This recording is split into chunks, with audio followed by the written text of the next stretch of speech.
Bom dia, pessoal. Tudo bem com vocês?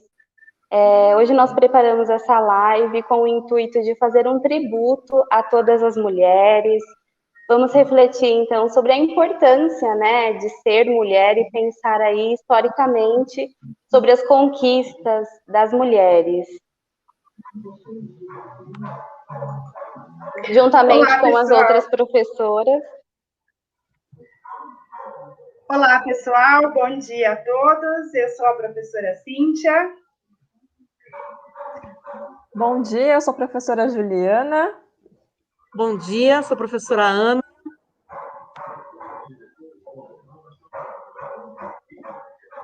Bom, pessoal, e como eu esqueci de falar, né, eu sou a professora Juliana. E agora a professora Ana, que é a Pro de História, vai falar um pouquinho sobre a parte histórica aí e o contexto da nossa live. Olá, pessoal, bom dia.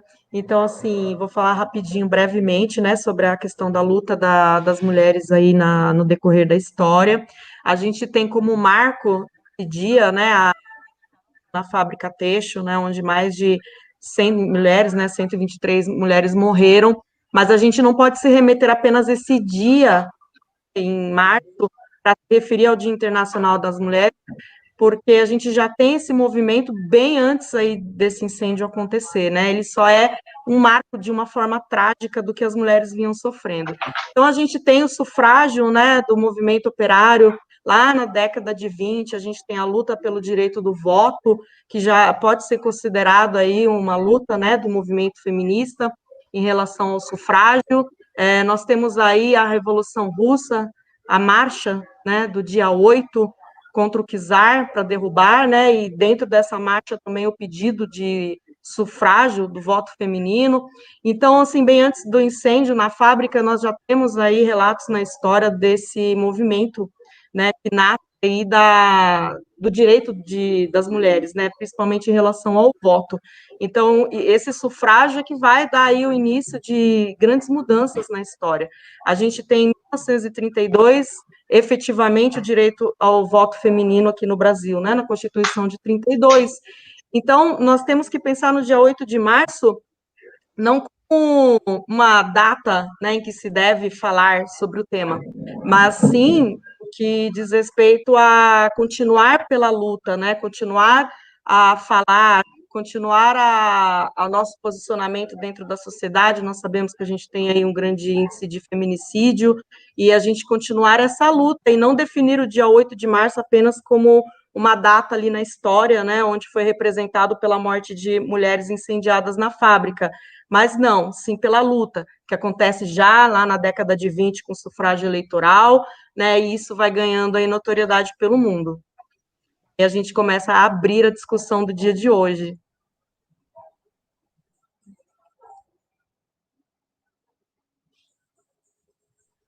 Que a Procíntia acabou de apresentar, né, mostrou um pouquinho aí pra gente, nós separamos algumas mulheres, né, que representam aí a luta das mulheres e num sentido mais amplo, né, não nos detemos, né, apenas a um nicho, né, de representatividade feminina, mas tentamos aí selecionar algumas mulheres que foram marcos, né. Nós temos aí a Dandara, e a Dandara, na verdade, né, a Proana pode falar com mais propriedade, eu vou aqui só pincelar. Selecionamos a Dandara pelo fato do protagonismo feminino, né? Ela era cônjuge aí do Zumbi dos Palmares, né? E segundo a história, a gente ouve falar da luta do Zumbi dos Palmares, né? Mas quem era a companheira dele? Quem era a mulher que estava com ele? E se a gente for parar para analisar, né, a mulher historicamente, né, Proana, ela não tem esse papel de protagonismo. A história geralmente não apresenta isso. Há poucos tempos, né, que há pouco tempo, né, efetivamente, que a mulher ela vem sendo levantada. Então, eu acho importante a gente pensar na mulher como um ser protagonista, né? E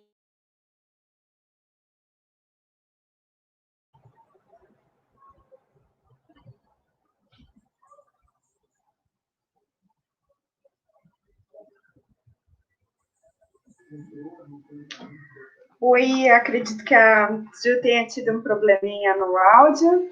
Eu vou continuar a fala dela, então, né, em relação à Dandara.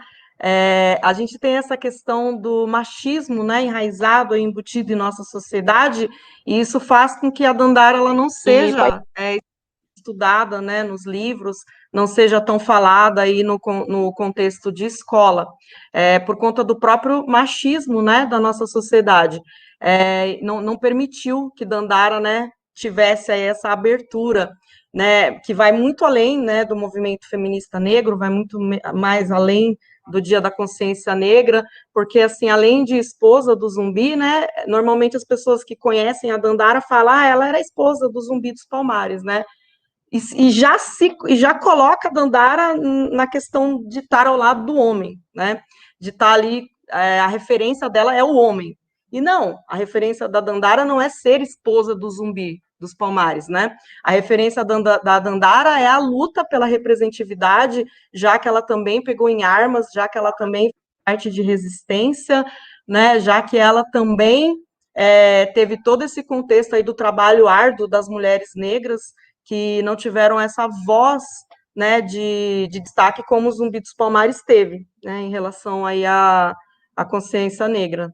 Então, a Dandara, ela não pode ser vista nesse contexto de, ela é esposa, né, do Zumbi dos Palmares, é muito além, né, as mulheres negras, elas se veem também na Dandara por conta desse estereótipo, né, dela ser apenas a mulher do zumbi, né, e ela pegou em armas, ela rompeu as amarras ali das injustiças, ela colocou a mulher, né, como papel principal da sua luta também, né? Então, assim, nesse contexto do Dia Internacional da Mulher, nós temos que falar sobre a questão forte do machismo que é enraizado na nossa sociedade, né?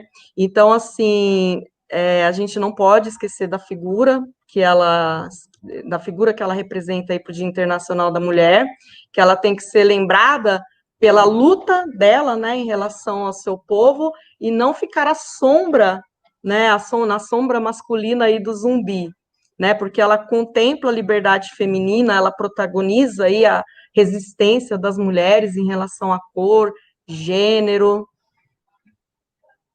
e é isso. Perfeito. Selecionamos algumas outras mulheres também, né? Pensando aí na massa intelectual, poderíamos citar diversas mulheres, né? Mas selecionamos a Tarsila do Amaral, que representa aí com maestria a massa intelectual, né? Ela foi a grande propulsora aí do movimento modernista no Brasil, então merece esse destaque, né? E ainda por falar na época dela, né? A Tarsila do Amaral era uma artista, né? E por si só, né? Naquela época, naquele período, a mulher, né? Como hoje, a mulher ela tem um local de fala maior, ainda há muito a romper. Mas naquele período, né? Naquela época específica em que a Tarsila viveu, ser uma artista, ser uma pintora, né? Ser à frente ao seu tempo e aí pertencer à massa intelectual foi um grande ganho, né? Extremamente aí também para o movimento, assim, digamos, feminista, não é bem feminista que eu quero dizer, mas para a luta das mulheres, né? Então, eu acho que vale ressaltar, né, a mulher como no espaço intelectual, a mulher no espaço de luta, né, a mulher que pega em arma, como a Dandara, nós temos também Maria Bonita, entre outras mulheres também, que vão para frente, né, que lutam e batalham ali pelo seu povo. Mas na massa intelectual, a gente destacou a Tarsila, temos também a Alessandra Munduraku, que é uma líder, né, indígena, e ano passado ela foi referência aí, né? Não só do ano passado vem a luta dela, mas foi que ela teve destaque, né? Ela luta aí pela divisão territorial indígena, né? E ela é uma mulher que ela é indígena e ela vai à frente. Então, o que que nós queremos mostrar, né? Queremos mostrar aí os nichos no qual a mulher pertence, né? Há uma divisão, sim, quando a gente fala em mulher, né? Existe a mulher preta, a mulher amarela, existe essa divisão, não é o momento aqui de se falar sobre isso, mas acredito que basicamente a gente quisermos, né, fazer aí essa partilha, né? Mostrar uma mulher importante de cada nicho aí, mostrar uma indígena nesse momento, né? No qual o Brasil passa, eu acho que é fundamental, né? Ressaltar a força indígena. E assim por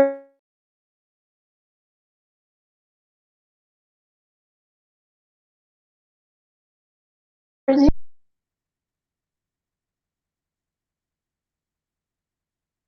Bom, pessoal, e aí também nós temos uma vendedora ambulante boliviana.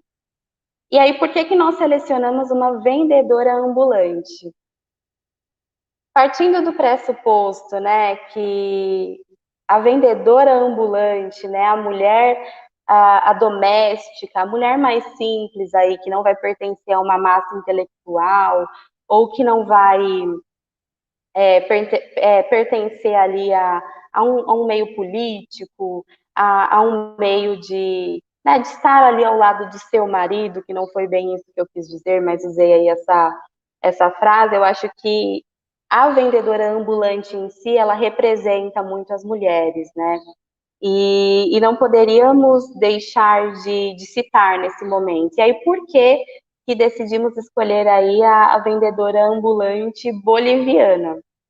Pensando no nosso país, né, ele recebe aí uma grande influência imigratória de outros países, e da Bolívia, sim, né, nós temos uma fronteira com a Bolívia, e se a gente for em São Paulo, né, a gente encontra essa influência, né, no centro de São Paulo, a gente encontra essa influência grandemente das bolivianas, né, das bolivianas não só como vendedoras ambulantes, mas como costureiras, né. Então, a gente sabe também dessa luta. Então, a gente levantou aí essa ambulante nesse sentido, né, de que vai representar aí a mulher mais simples, assim, digamos, né, a mulher que luta, a mulher que é doméstica, a mulher que não pertence à massa intelectual, mas que não só porque não pertence à massa intelectual, que não significa que ela não contribui de alguma maneira aí com o mundo, com a sua força braçal, certo? Alguma de vocês querem fazer algum comentário, Pro? Bom, certo então, pessoal. Então agora eu quero perguntar então para cada uma das professoras aqui presente, né? Eu vou perguntar aí para cada uma dessas mulheres compartilharem aí com a gente a trajetória delas. Então eu quero ouvir aí um pouquinho de como que foi a trajetória de vocês até esse momento. Se pode começar você. Bom, eu venho, né, de uma família bastante matriarcal, né, com inúmeras figuras femininas expressivas, né, que eu sempre busquei ali, tive como referência, né, de luta, de superação. Então, migrantes, né, que saíram do interior de Minas para vir buscar uma condição melhor, né, em São Paulo. Aliás, iniciou instalando-se aí, né, na sua cidade, né, na Vila Histórica de Paranapiacaba, e assim começa a trajetória, né, da família aqui em São Paulo, né. Então, inicialmente trabalhando, né, como domésticas e futuramente terminando os estudos, né, que até então ainda, né, não havia essa possibilidade, né, onde moravam anteriormente, em Minas Gerais, e depois indo além, né, o início, né, a minha mãe, quando ingressa na faculdade já, depois de casada, tornou-se professora, né? Eu tenho inúmeras professoras na família, né? Então, daí também a admiração, a referência de luta, né? Em buscar fazer o diferencial na educação, na sociedade, né? Então, pessoas que passaram a vida, né, dedicando-se aí à carreira acadêmica, né, então o contexto da mulher contemporânea, eu vi, né, através de muita luta dentro da minha casa, dentro da casa das minhas tias, né, tanto da minha família materna e paterna, né, então já eram mulheres à frente do seu tempo, né, enquanto era comum à época ainda, né, aquela cultura machista, o papel da mulher na sociedade da época era diferente, né, então a questão de cuidados do lar ainda era um papel entregue, destinado às mulheres, né, e elas já desde muito jovens, passaram aí a trabalhar fora, a construir um futuro, a pensar numa carreira, né? E não abandonando a vida familiar, o sonho de ter filhos, né? De construir uma família. Então, eu acho bacana e tiro daí a minha melhor e maior inspiração.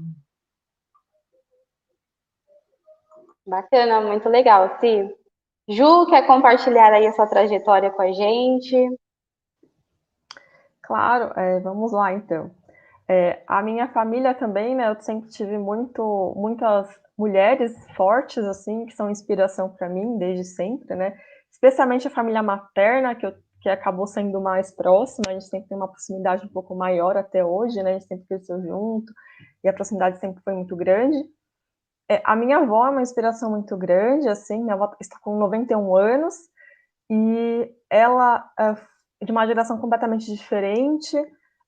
Só de pensar, assim, por exemplo, o casamento na época foi um casamento arranjado, por conta de um casamento arranjado, ela ainda, né, ela teve os filhos na roça, trabalhando lá com a força que ela sempre teve, né, na roça, cuidando do cafezal, com os filhos lá, né, tipo, então, assim, a força que ela sempre teve nessa luta, eu acho que é uma coisa muito importante, assim, que foi muita inspiração para mim. A minha avó, ela não sabe ler nem escrever, então ela é analfabeta, e mesmo assim ela criou toda a família, criou todos os filhos, sempre apoiou, e ela é a base da nossa família até hoje, assim, ela sempre gosta de se reunir, então, assim, é uma mulher muito forte, que eu vejo que eu admiro demais, apesar de ela não ter os estudos, assim, ela sempre é uma fonte de inspiração muito grande, de força, né, e o meu amor às plantas, com certeza veio muito dela, né, por conta dela gostar muito de lidar com a roça, de cuidar das plantas, ela não teve formação acadêmica, mas você pergunta sobre plantas, ela sabe, assim, muita coisa, então, assim, esse aprendizado que ela tem na vida cotidiana, acho que foi uma inspiração muito grande. A minha mãe também, né, ela não conseguiu também avançar muito nos estudos, ela fez só até o primário, que seria o 5º ano hoje em dia, mas mesmo com a limitação que ela teve, ela sempre me apoiou nos estudos, se esforçou, foi feliz por ter, né, feito a faculdade, feito a pós-graduação. Então, assim, são mulheres muito fortes que, apesar de todas as dificuldades da vida, eu acho que foram uma grande inspiração e facilitou também essa questão de sempre eu ter mulheres inspiradoras na minha vida. E quando eu fui para a faculdade, eu tive uma professora também que foi uma inspiração muito grande, que acabou me direcionando para a área acadêmica, né?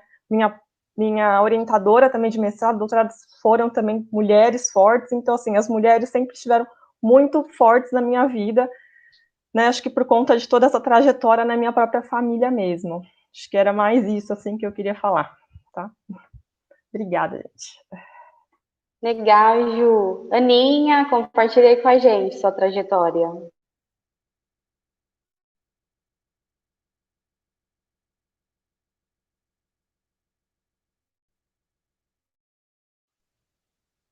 Aninha, eu acho que tá mudo o seu microfone. Tava mudo mesmo, obrigada. Assim como as meninas falaram, a gente se espelha muito na família, né? Seja ela materna ou paterna. E na minha trajetória de vida eu tenho assim duas vertentes que eu pude escolher, né? Uma família, a maior parte, né, das minhas tias, da parte materna, elas são professoras, Então, eu sempre achei, assim, incrível, né, a questão da independência que as minhas tias tinham, e a minha mãe já não tinha essa independência toda, porque ela passava muito tempo ajudando a minha avó, se casou, teve filhos, né, não foi bem sucedida no casamento, então ela teve que costurar para fora. Então, começou ali, né, esse processo da gente ver, né, o quanto o poder da mulher, né, o quanto poder nós temos, né, que nós passamos por tantas dificuldades e nós conseguimos, a gente se reergue, foi assim a história da minha mãe. E eu tenho uma vertente da família do meu pai que está, assim, majoritariamente concentrada na área da saúde. Então, as minhas tias, por parte de pais, elas são enfermeiras, é, técnicas, eu tenho técnicas, primas técnicas de enfermeiro, eu tenho tias aposentadas aí que são enfermeiras padrão, mas majoritariamente eu tenho minhas primas trabalhando na linha de frente do Covid, então eu tenho uma prima que eu amo muito, que é a Andressa, e quando ela postou lá a questão da vacina em Minas Gerais, eu fiquei muito feliz, porque a gente se preocupa muito, né, com a nossa família, principalmente para essas pessoas que estão na linha de frente. Então, esse carinho que eu tenho pelas minhas primas vai além do carinho de primos, irmãos mesmo, vai também do orgulho que eu sinto por ter, assim, mulheres na minha família que estão aí na linha de frente. Então, é uma mistura de um orgulho muito grande e medo, né, que a gente sente por elas. Então, eu acabei indo mais pelo caminho das professoras, até por conta da proximidade, né, que eu tinha com as minhas tias da parte materna.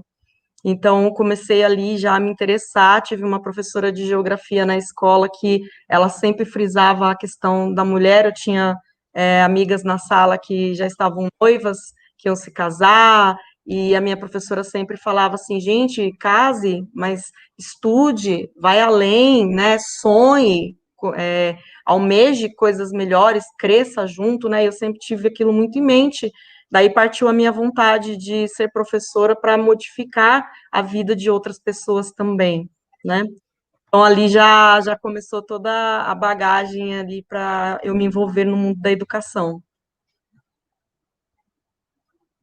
Muito legal, Aninha. Bom, pessoal, eu vou compartilhar aí um pouquinho com vocês também da minha trajetória.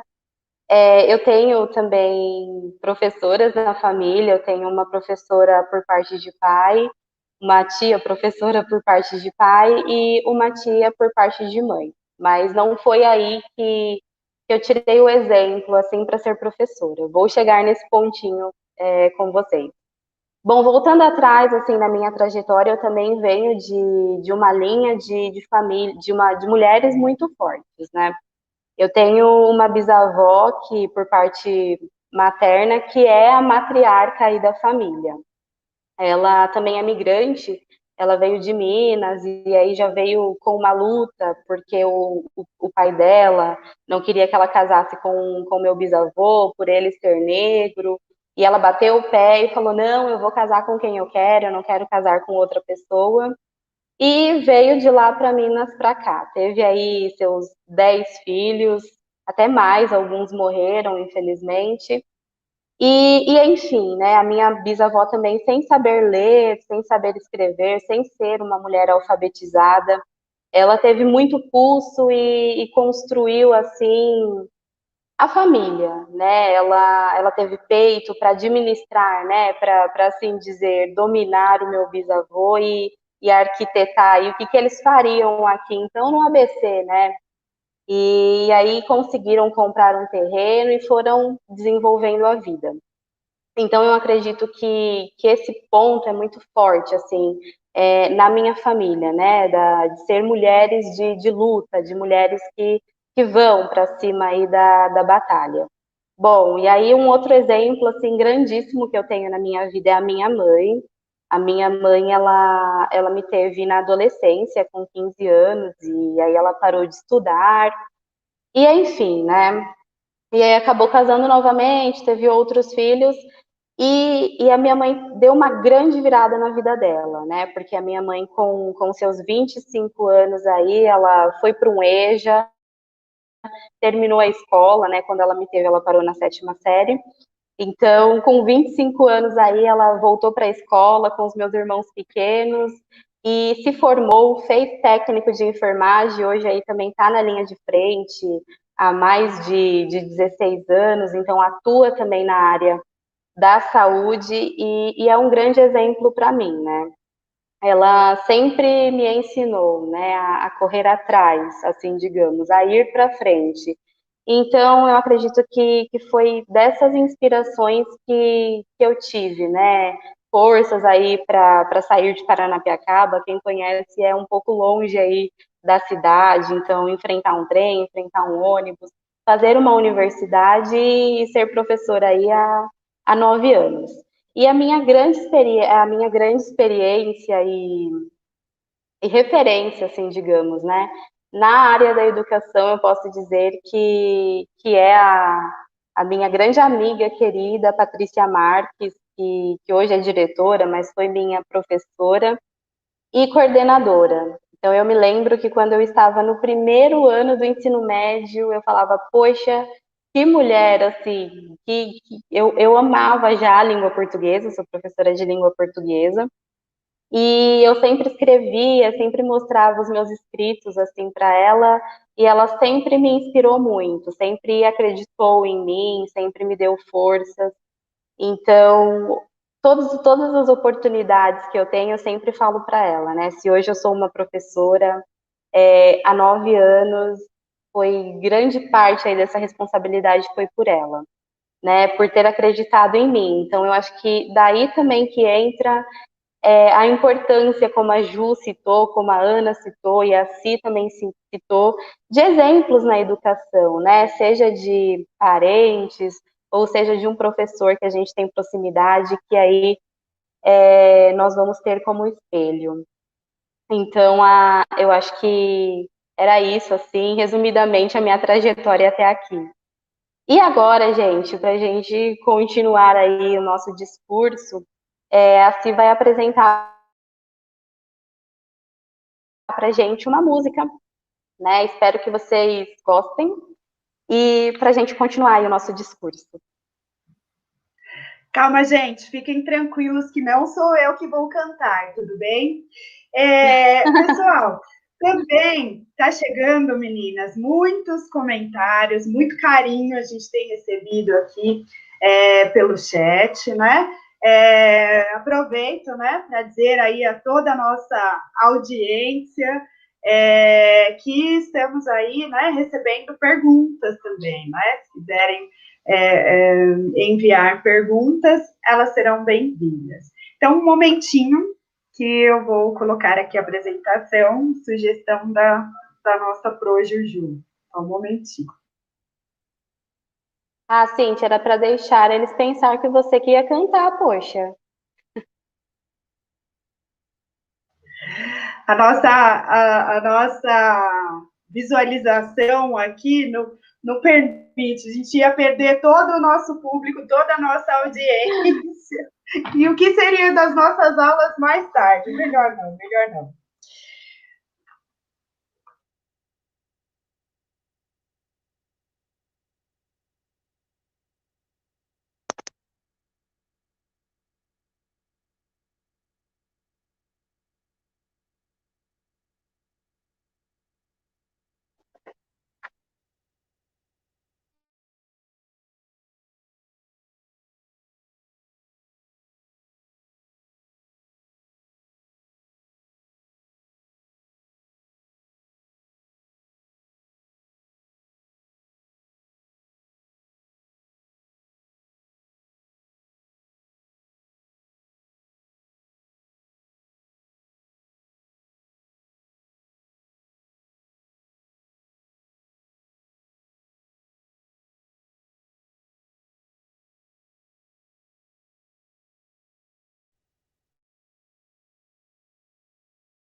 Cíntia, acho que tá sem som.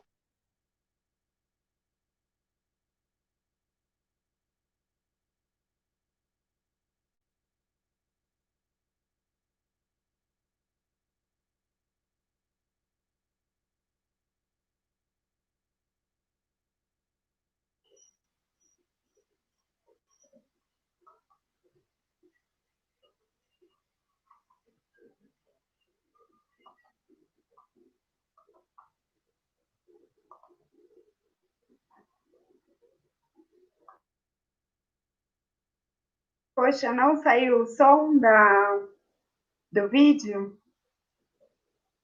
Oh. Não. Bom, então a gente faz o seguinte. Você tenta mais uma vez, por favor, e aí se a gente não conseguir, aí você pode enviar o link no chat para eles, e aí fica como uma sugestão, então.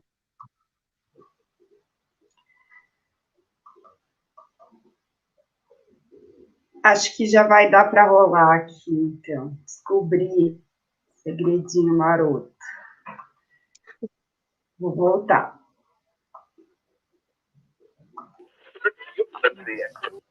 ¿Qué haría usted si saldría electa Miss Universo?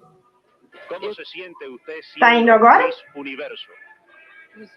A nossa representante no concurso de Miss Beleza Internacional. Miss Universe. Representará o Brasil. A Miss Universo é a candidata. Não tem jeito. Apenas uma delas vai ganhar o grande prêmio da noite. Apenas uma será a grande Miss Universo. Moldon high-tech, modelo ocidental, magra, clara e alta, Miss Beleza Universal. É ditadura e ar, quanta opressão, não basta ser mulher, tem que estar dentro do padrão. Tem que estar dentro do padrão. Miss Beleza, Miss Beleza Universal, Miss Beleza, Miss Beleza Universal, Miss Beleza, Miss Beleza Universal, Miss Beleza, Miss Beleza Universal. Moldon high-tech, modelo ocidental, magra, clara e alta, Miss Beleza Universal. É ditadura e há quanta opressão, não basta ser mulher, tem que estar dentro do padrão, dentro do padrão, dentro do padrão,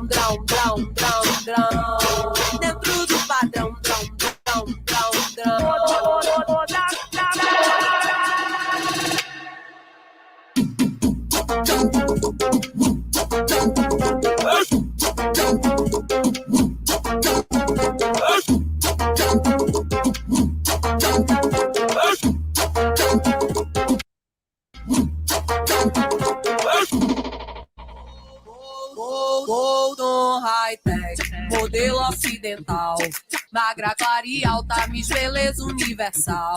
É ditadura e há quanta opressão, não basta ser mulher, tem que estar dentro do padrão. Tem que estar dentro do padrão. Miss Beleza, Miss Beleza Universal, Miss Beleza, Miss Beleza Universal, Miss Beleza, Miss Beleza Universal, Miss Beleza, Miss Beleza Universal. Moldon high-tech, modelo ocidental, magra, clara e alta, Miss Beleza Universal. É ditadura e há quanta opressão, não basta ser mulher, tem que estar dentro do dentro do padrão, dentro do padrão,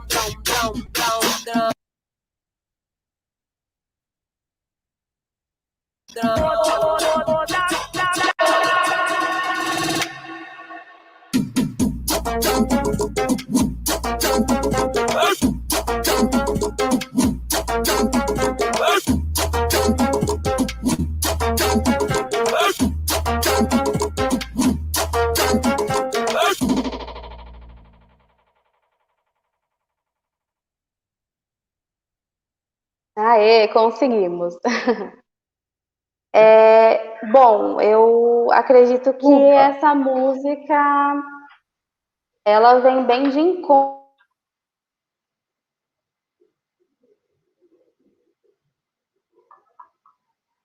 né, sobre a questão da ditadura, né? E nós, como mulheres, podemos falar isso com propriedade, né? Nós somos bombardeadas a todo tempo, né? Sobre sermos perfeitas, termos os modelos aí, né, seguirmos um padrão, e a gente torna-se meio que escravizada, né? E eu acho que o que a música retrata em si é basicamente, não temos que escolher um corpo, não temos que ser aí um padrão, né? Não temos que seguir essa ditadura da beleza, né? E sim sermos nós, sermos mulheres, né? Independente aí do nosso corpo, da cor da nossa pele, da nossa roupa, cada uma de nós, né? Seremos o nosso próprio padrão de beleza. Eu acho que é isso que temos que pensar, né? Nesse discurso. O que vocês pensam aí, meninas? Eu acho que a música reflete, né, muito essa cobrança, né, que nós temos em relação a estereótipos, né, e impostos aí pela sociedade, né? Então, de fato, não basta apenas, né, sermos mulheres, né, termos aí tanta luta, tanto espaço, né, para ganhar, e ainda essa questão da cobrança, né, dos padrões aí também. É interessante a gente fazer a análise dessa música na questão dos padrões de beleza, né, do Ocidente. Então, a gente tem aí uma sociedade brasileira que ela é marcada, né, pelo etnocentrismo, eurocentrismo. O pessoal do segundo ano aí nós fizemos uma atividade do Avatar da Renascença, né, que mostra aí quais eram os padrões de beleza daquele momento histórico ali do Renascimento, e teve alusão em relação a isso, né, você ser mulher, qual seria o padrão de beleza daquele momento, daquele período, que é a pele mais clara, né, os cabelos compridos, e aí a gente não tem, nesse período, por exemplo, a representatividade da mulher negra, né, tanto que no aplicativo, o negro, ele fica branco ali no aplicativo.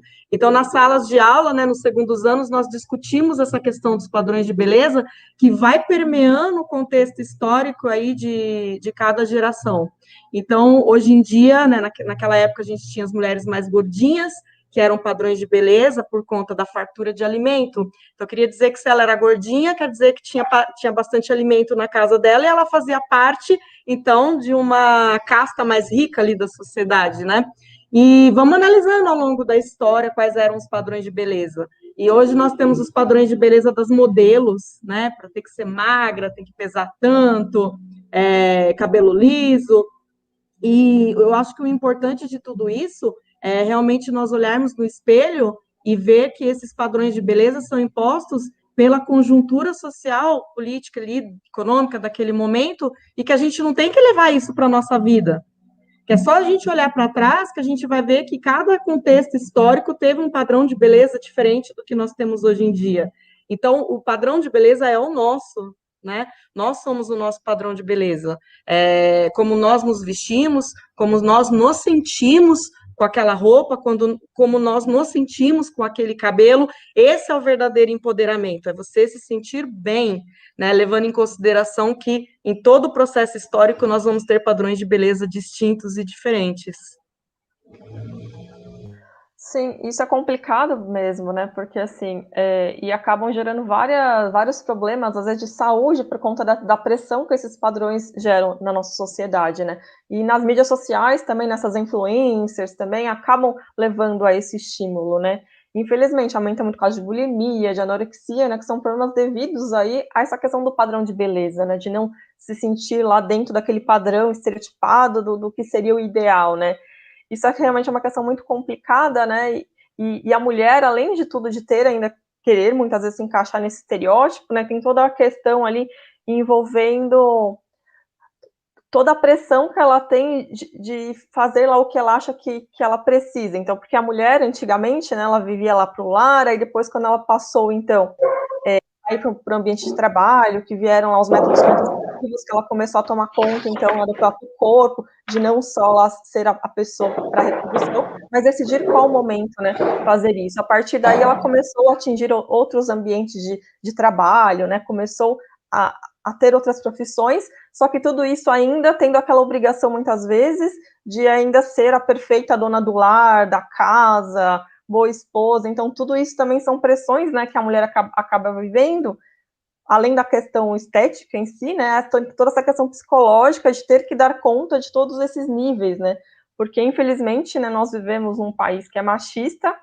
e que a divisão de trabalho, muitas vezes, ela não acontece, né, porque então a mulher tem que dar conta lá do ambiente externo, né, do trabalho fora de casa, e ainda em casa dar conta de limpar a casa, de cuidar das crianças, que acaba sendo a obrigação muitas vezes dela. Ainda mais agora nesse momento, né, de pandemia, que tudo acabou ficando mais grudado, mais junto, que não tem muita separação do que é trabalho, o que é ambiente familiar, o que é a casa, aí essa pressão ficou cada vez maior, né. Eu acho que tudo isso acaba realmente complicando muito, assim, né, acho que conversar, falar sobre isso, né, dividir essas angústias, eu acho que é a melhor forma da gente tentar lidar com isso, né, porque não tem, infelizmente, uma regrinha, uma solução mágica, né, mas eu acho que é a conversa mesmo, tentar dividir, conversar com o parceiro, conversar, né, com os filhos, tentar dividir isso para que não fique muito pesado, né, esse processo, né. Ô, Ju, nós mulheres, né, sempre fomos taxadas aí sobre sermos o sexo frágil. Do ponto de vista da biologia, o que isso tem a ver, se é que tem a ver? Então, Cíntia, aí entra uma questão bem complicada, né? Porque se a gente for ver, assim, essas justificativas biológicas, elas vieram num tempo, né, onde tinha lá o homem como provedor mesmo da casa e a mulher cuidando do lar. Então, muitas justificativas dessas vieram nessa época por cientistas que eram homens que pesquisavam. Então, a visão sempre foi do ponto de vista do homem. Então, acaba realmente, muitos desses dados acabaram sendo questionados, né? Hoje em dia mesmo tem algumas pesquisadoras mulheres que elas estão questionando muitos desses dados. Tem algumas diferenças biológicas? Tem, realmente tem. Mas não que justifiquem essa diferença que fala da mulher ser mais frágil.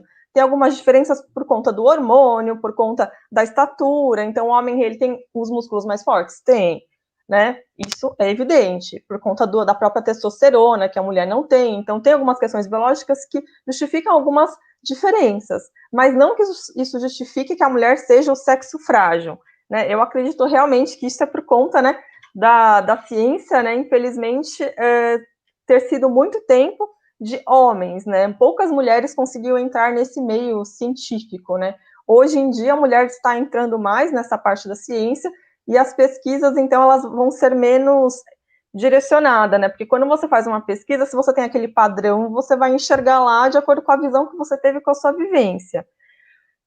Então, essa questão do sexo frágil depende do ponto de vista, né, de quem está analisando, mas as diferenças biológicas existem, mas elas não justificam essa frase aí. Tá certo? Certo, é isso aí, Bacana, Juju.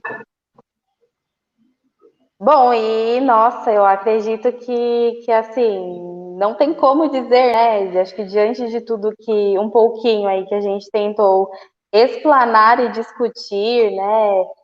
Referenciar essas mulheres que foram assim extremamente fortes na história, né, mundial aí do nosso país, e mulheres também da nossa família e nós também, né, a nossa luta. Eu acho que chegar agora nesse momento e falar, poxa, eu sou o sexo mais frágil, não, né? Eu acho que não cabe mais, né, afirmar isso, né? Então, aí entra nessa questão justamente que é o que vamos falar agora, né, da análise do discurso, que é quando a gente, quando há na sociedade uma replicabilidade de frases, né, que vem aí ao longo da história, vem ao longo das gerações, e a gente não para entender, né?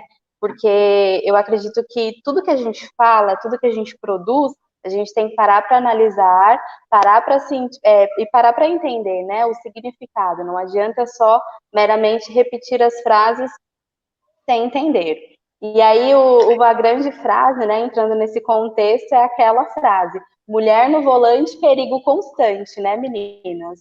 Nem no meu caso é assim, né, Cíntia?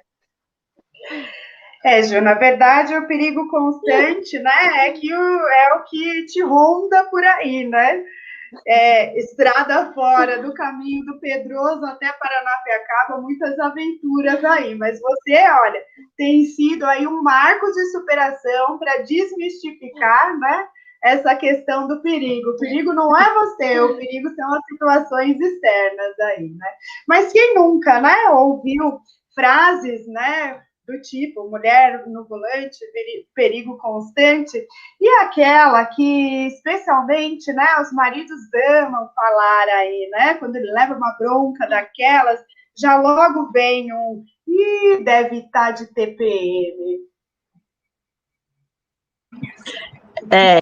A questão da direção, eu já compartilhei alguns dramas com alguns amigos aqui da escola, né, o Júnior, e de chegar em casa e chorar, né, porque a gente pega ali um trecho do Rodoanel e a gente ouve muita coisa mesmo, assim, a pessoa não dá seta, ela entra na sua frente, e aí você não pode reclamar, né, você tem que estar ali, senão você é xingada. Eu já tomei xingos, assim, deprimentes, de baixo calão, e outro dia mesmo, né, buscando o meu marido no ponto do fretado, coisas que todo homem faz, de entrar ali numa rotatória que tem, e ninguém fala nada, mas aí eu fui fazer e, nossa, levei buzinaço, me xingaram, sabe? E aí o que você faz, né? O que mulher, o que você faz quando você se depara com isso, né? Eu já tive dias de fúria, já tive dias de chegar em casa e chorar, mas é algo que, para quem dirige todos os dias, vai ao trabalho, dirige pelo menos aí 26 quilômetros por dia, que é o meu caso, é constante, né? Eu não posso dizer que tenha um dia na semana que eu não tenha sofrido esse tipo de machismo, esse tipo de preconceito, e a minha filha, assim, como minha copiloto, né, de fim de semana, ela percebe isso, e ela vê, ela fala, nossa, mãe, mas olha como ele te chamou, né? Você não fez nada, você está fazendo certinho. Assim, Júlia, isso é para você ver a questão do machismo na sociedade, do quanto incomoda uma mulher ter um carro novo, dirigir, ser independente, o quanto isso incomoda o homem, né? Não vou colocar assim, no geral, mas como nós vivemos em sim uma sociedade machista, é uma questão que nós devemos falar, que a maioria dos homens, eles se incomodam pela questão da mulher dirigir, ter seu próprio carro, ter sua independência. Pegando, né, até um gancho ao que a Ana disse, né, a gente vê dentro da nossa rota mesmo, né, diariamente, aí, então, o que ela mencionou, né, conversões às vezes proibidas, algo mais arriscado, se é um homem, o cara é esperto, é safo na direção, né, se é mulher, nossa, olha a barbeiragem, né, olha que absurdo, então, né, 2 pesos, 2 medidas aí, né, sem contar, né, que também uma mulher empoderada, que trabalha, né, tem os seus recursos, os seus sonhos, as suas conquistas, né, às vezes é vista com um carro mais novo, uma condição melhor, só pode ser, né, um marido, um homem que deu, né, eu não sei onde esses vivem, que eu nunca encontrei por aí, né, eu que não acorde cedo, todos os dias, e vá correr atrás do meu para ver, né? Se alguém aqui vai chegar, se aqui no estacionamento, na garagem de casa, vai aparecer um carro zero com lastão vermelho. E se a gente for olhar também em relação aos dados, na verdade, quem tem mais acidentes, na verdade, são os homens, né? Por isso que o seguro, dependendo da faixa etária, é muito mais caro para homem que para mulher. Então, esse negócio de mulher dirigir, né, ser um perigo, na verdade é o contrário, né? A mulher costuma ser mais comedida, faz tudo mais certinho, né? Segue mais as regras. Então, né, nesse sentido, o seguro para a mulher costuma ser até um pouco mais barato, né? Porque os homens já são mais inconsequentes nesse caso, e os números de casos de acidentes são muito maiores com homens no volante do que com mulheres. Então, esse negócio deve ser o contrário, né? Homem, né, no volante, que é um perigo constante, né? Porque eles vão entrando na nossa frente, quando vê que a mulher, então, nossa senhora, você pega, às vezes, umas rodovias assim, vem uns caminhão, vê que a mulher, aí que eles tacam em cima, você tem que frear, senão você bate. Então, tem muito isso mesmo, né? E a mulher, infelizmente, no trânsito, ela acaba sendo realmente muito mais, né, prejudicada, assim, xingada, que nem a Ana falou, né, por conta desse machismo mesmo em relação à direção, né. A Amada está concordando conosco, ó, e diz que já foi comprovado que, sem dúvida, as mulheres dirigem melhor. A gente vai usar essa frase então agora, hein? Vamos usar a frase reverso. Homem no volante, perigo constante, hein? Vou até postar depois dessa live, hein? O mês inteiro, hein, meninas? Nossa vingança agora. E pensando aí, né, nessa linha, pode falar, Sim. Falei, vamos subir a trend aí, né? Homens no volante, perigo constante. Verdade, compartilhando, hein, meninas? Agora é a guerra das meninas. Pessoal, e pensando aí nessa linha, porque assim, essas frases geralmente são assim, são para subjugar a mulher, né? A mulher sempre ela é menos que o homem sempre será mais, né? É isso que essas frases, né, elas propagam, né? Elas transmitem essa ideia. E aí tem aquela frase clássica, né? Na hora de pagar a conta, nenhuma mulher é feminista. Né? Eu acho que é até pesada essa frase, mas eu já ouvi em alguns casos, né? Não para mim, assim, mas falando na questão do feminismo, né? Aí a pessoa vai falar, a mulher quer ser feminista, a mulher quer ser empoderada, mas na hora de pagar a conta faz a Mona Lisa, vai ao banheiro. E assim, gente, é um absurdo isso, né? É uma coisa assim louca. E nada além, né? Nada como a vida real, né? A vida como ela é, para desmistificar mais uma, né? Aqui em casa eu costumo brincar, né? Às vezes a gente está num restaurante, alguma coisa, o maridão bate a mão no bolso e fala, ih, a carteira, esqueci no carro. Eu falei, lá vem o velho golpe da carteira, né? Tudo bem. Bom, e aí eu acho... Pode falar, Ju.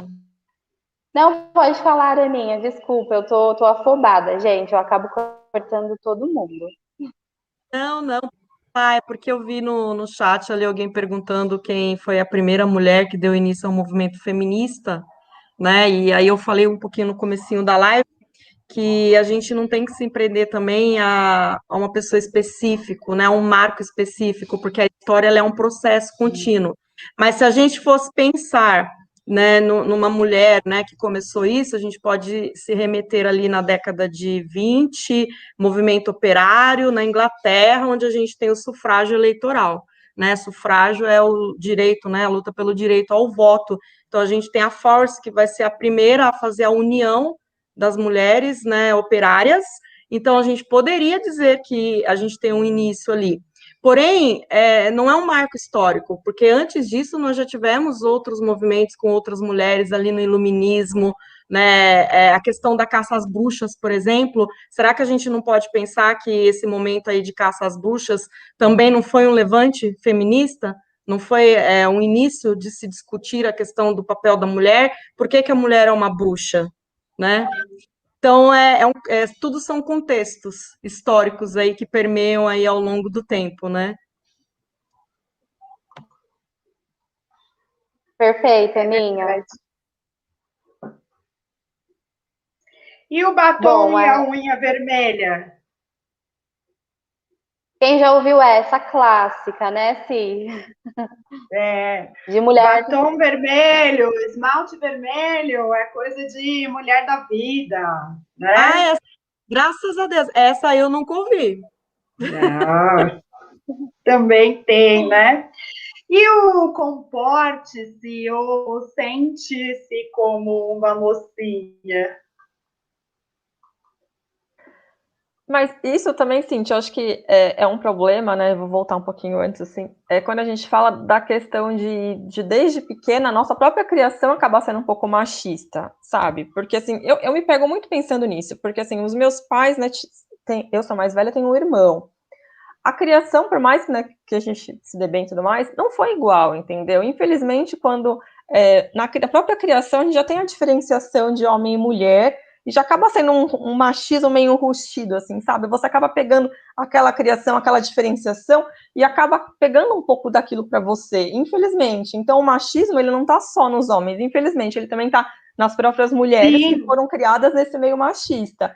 Então, esse é um problema muito grande. Eu acho que a gente só vai conseguir se livrar mais do machismo quando a criação começar a deixar de ser machista. Isso é uma questão que nós mesmas temos que começar a pensar e criar os nossos filhos dessa forma. Só assim vai mudar, entendeu? Porque eu mesma, eu falo muito disso, eu defendo, assim, nossa, vira e mexe, eu converso aqui com o Roberto, e eu sempre vou puxando pro lado feminino, ele, nossa, você tá muito feminista e tudo mais, porque eu fico revoltada quando eu vejo algumas coisas que eu acho um absurdo, mas assim, mas eu também me pego muitas vezes tendo essa visão um pouco machista, por conta da criação mesmo, porque você já diferencia lá, menina brinca de boneca, menino de carrinho, já começa a gerar uma questão assim, menina vai brincar de lavar louça, sabe, daquelas brincadeirinhas de pegar vassoura e varrer, e o menino não pode brincar disso. Então aí você já começa a separar, a dizer que a menina vai ficar com o trabalho doméstico e o homem não.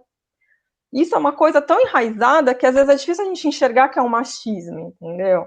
Então, acho que tudo isso é uma questão complicada e que está lá enraizada desde a nossa criação, e quebrar isso é uma coisa muito difícil, mas que é necessária, né? Sim. São paradigmas, né, que rendem aí gerações, né, para que sejam quebrados, desmistificados, né? Eu vejo, né, a geração dos nossos antepassados, dos nossos pais, frente à nossa, e as gerações mais jovens, até eu referencio ali dentro da minha própria família, que isso houve sim, né, uma evolução, né, já do que era antigamente, isso é brinquedo de menino, de menina, né? Então, a cada geração, né, esses pensamentos, né, a própria questão da mulher trabalhar fora, né, essa perspectiva de carreira e tudo mais, ser mais naturalizado, né, ser mais comum a cada geração, né? E como a Ana disse, né? Nós podemos até ter um marco histórico, né? Uma figura feminina aí na história que inicie isso, né? Mas é uma luta permanente, é uma luta constante, né? Vai acontecer em vários contextos, que vão se levantar mulheres em vários contextos, né? No Brasil, o direito ao voto é só na Constituição lá em 1932. Então, é uma luta permanente, né? Legal. Bom, bacana, pessoal. Ainda tem outras frases, né, Jo, aqui que geram polêmicas, né? E a cultura do estupro, né, onde muitas vezes culpa-se a vida, né, a vítima, ou melhor, a vítima dizendo, né, ela procurou, quem mandou usar roupa curta, né, então talvez um estilo, uma roupa é determinante, né, seria uma porta entreaberta ali à liberalidade sexual, né? Nós acompanhamos na mídia recentemente, né, o caso da deputada que foi assediada em plena sessão do Congresso, né, um ambiente plenamente masculino, onde a gente percebe, então, né, parece que a mulher, ela está ali, então, ela não está com o mesmo propósito de luta, de legislar, né, de trabalhar, e sim, talvez, buscando favorecimentos sexuais, né, ou ali naquele ambiente circulando como alguém disponível, né, é triste, né, e quantas de nós, né, já não nos vimos também nessa situação. Antes de eu entrar para a área da educação, por exemplo, eu trabalhava em empresa dentro da área da qualidade, então, ambientes predominantemente masculinos também, né? Então, eu dava cursos, palestras ali, né, voltadas para a área da qualidade para um auditório com 200 homens, né? Dava treinamento para linha produtiva ali também, com um monte de homem, peão. Então, o que você faz, né? Você fica se policiando, né, para tentar ser, né, ou passar o mais desapercebido possível, né, em questões ali de sensualidade, de estética, de vaidade, para você ser reconhecida pelo seu conhecimento, ao invés da sua casca, né, da sua embalagem ali. Eu acho que todo mundo, de uma forma ou de outra, né, já sentiu isso na pele, já teve que atravessar a rua, né, com uma insegurança de passar ali, né, perto de uma roda de homens, né, já sentiu essa pressão, esse constrangimento aí. Sim, e só para complementar essa questão da roupa, né? Porque assim é algo extremamente grave. Como você não vai respeitar alguém, né? Vai achar que a pessoa está se insinuando sexualmente por causa da roupa dela. Eu sinto isso fortemente quando eu viajo, né? Eu gosto muito de viajar. E na minha vida pessoal, né, no meu cotidiano, eu não opto por usar roupas curtas, né, porque eu não gosto, enfim. Mas quando eu viajo para algum lugar que é muito quente, gente, eu não vou ficar de calça jeans, né? Então aí eu acabo usando uma saia, nada tão curto, né, mas roupas mais leves, assim, digamos. E eu percebo esse assédio, ele fica extremamente mais forte, né? Pelo simples fato de você estar com uma saia, com uma blusinha, e você tá de boa, você não tá se insinuando, né? Você só tá vivendo a sua vida. Então isso é muito absurdo, né? Eu acho que tem que quebrar, assim, esse pensamento, né? Eu já tive casos mais pontuais que foram, assim, extremamente desagradáveis. Tive uma situação no Peru, e aí entra essa questão, né, de como a brasileira, ela é vista, né, infelizmente, né, a mulher brasileira, ela é rotulada de uma mulher mais fácil, assim, digamos, né, de uma mulher promíscua, e eu tive muito essa experiência aí nos nossos países vizinhos, né? No Uruguai, no Peru, eu sofri assédio, né? Infelizmente, graças a Deus, eu estava com o meu irmão e consegui contornar a situação, né? Então, eu ainda não tive a oportunidade de viajar sozinha e eu acho que por isso, né? Infelizmente, a gente como mulher, a gente acaba se privando, porque a gente pensa, poxa, eu sei cuidar de mim, né? Mas a gente ainda sente que precisa desse cuidado, infelizmente. Então é um ponto aí a se pensar, né? De como que a brasileira ela é vista em outros países, aqui nos nossos vizinhos mesmo.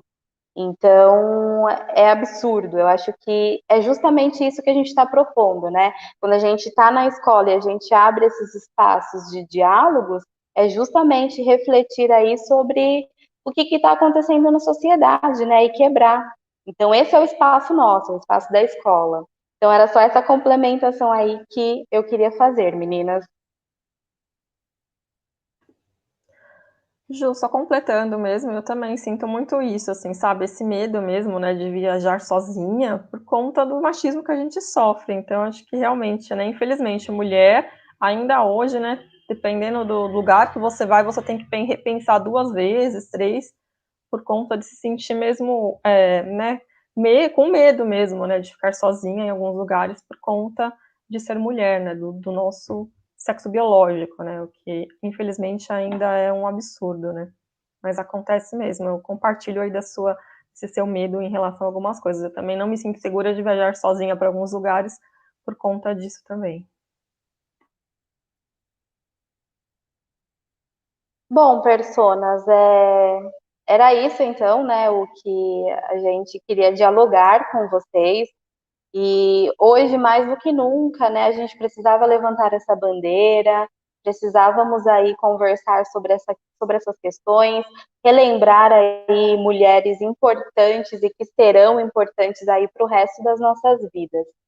E aí, só para finalizar, então, eu quero apresentar aí para vocês uma declamação de uma escritora muito querida minha, que é a Clarice Lispector. Né? A Clarice Lispector, ela não é brasileira, ela é ucraniana, mas naturalizada brasileira, né?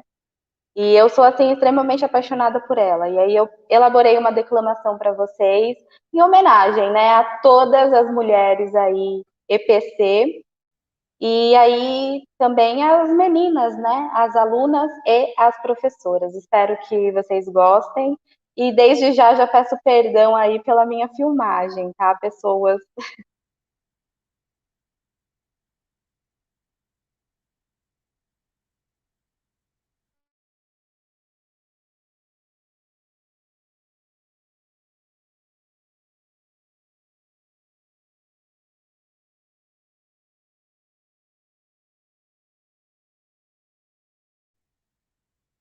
E acho que tá sem som novamente.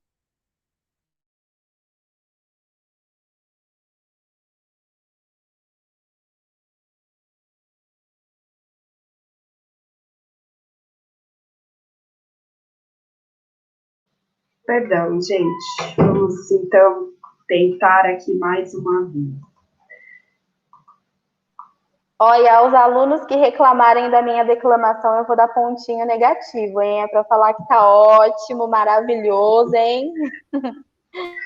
Aliás, eu gostaria, né, de agradecermos, né, Brincadeira, gente. participações aqui no chat. Eu tenho subido aqui, né, na tela alguns comentários, um pouco desse carinho e dessa interação, né, que nós estamos aí recebendo dos nossos alunos. Vamos lá, gente. Bom, eu acho que agora vai. Então, com vocês, né, a Pro Juliana Queiroz declamando aí Clarice Lispector, o texto Sinceramente Eu Vivo.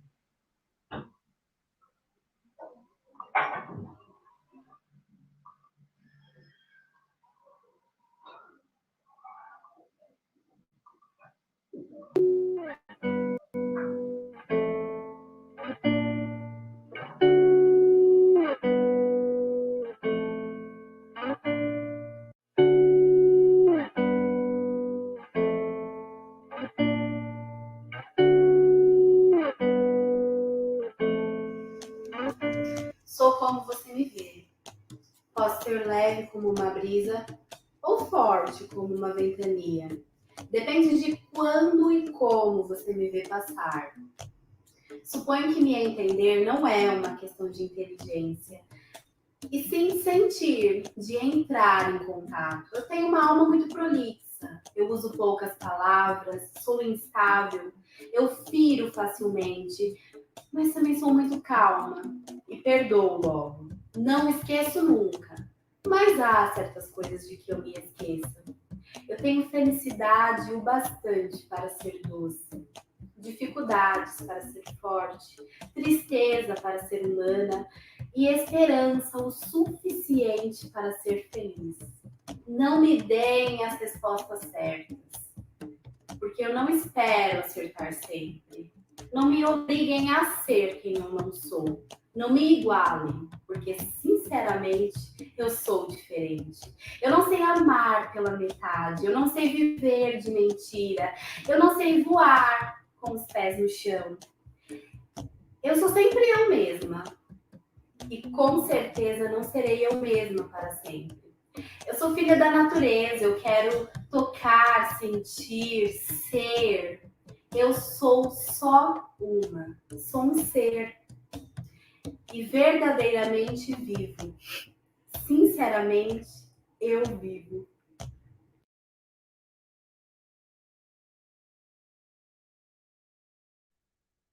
Aê!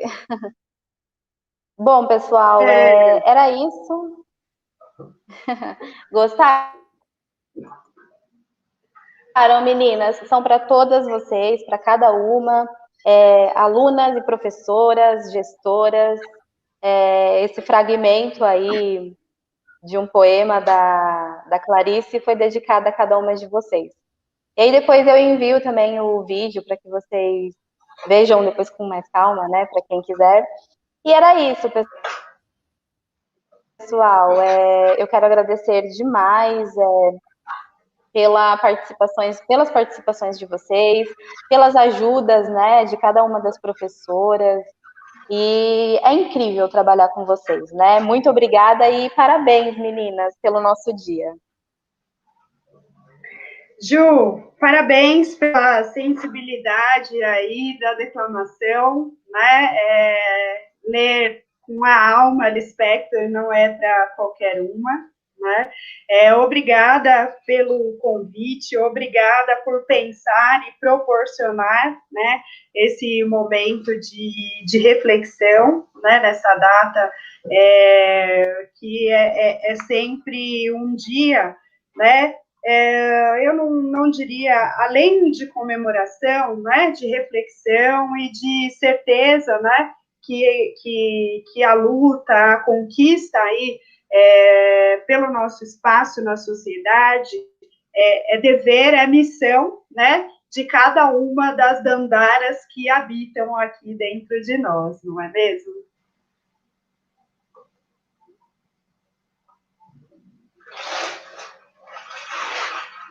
Gostaria de agradecer também, Ju, pelo convite, foi muito bom aqui estar presente desse momento espetacular, assim, de conversar um pouquinho sobre esses assuntos tão importantes, né, para a gente refletir mesmo. Muito obrigada, viu, pessoal? Obrigada, Ju, obrigada a todo mundo aqui que está assistindo, né, essa conversa.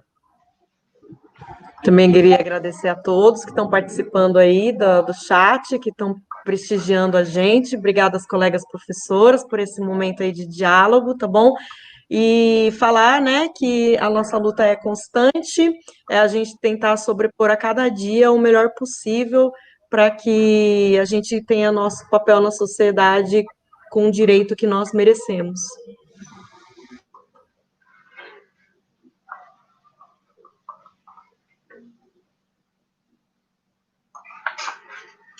Antes de finalizarmos, né, nós também gostaríamos, pessoal, de deixar aqui, como um encerramento, um vídeo de Elza Soares, também, alvo, né, de muito preconceito na sociedade, né, para quem não soube, é uma exímia cantora da MPB, né, que sofreu muito preconceito por, né, se envolver com o seu marido, antes jogador de futebol, foi vítima, né, de violência, né, então tem também um passado aí de luta, né, e polêmica na sociedade, pelo simples fato de ser mulher, né.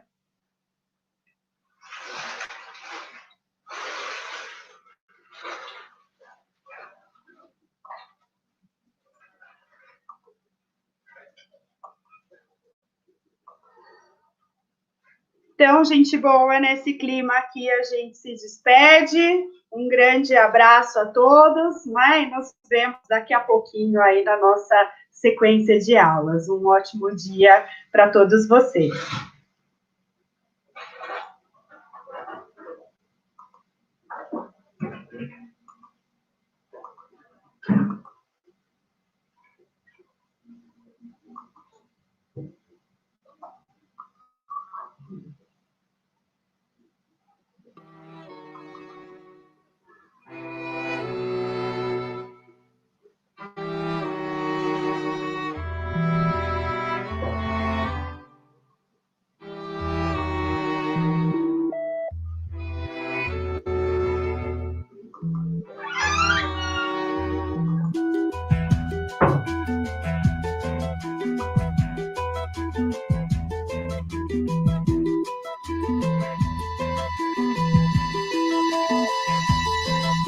Meu choro não é nada além de carnaval, é lágrima de samba na ponta dos pés. A multidão avança como um vendaval, me joga na avenida que eu não sei qual é. Pirata e super-homem cantam o calor, um peixe amarelo beija minha mão, as asas de um anjo soltas pelo chão. Na chuva de confetes deixo a minha dor, na avenida deixei lá a pele preta e a minha voz, na avenida deixei lá a minha fala, a minha opinião. A minha casa, minha solidão. Joguei do alto do terceiro andar. Quebrei a casa e me livrei do resto dessa vida. Na avenida, dura até o fim. Mulher do fim do mundo. Eu sou e vou até o fim cantar.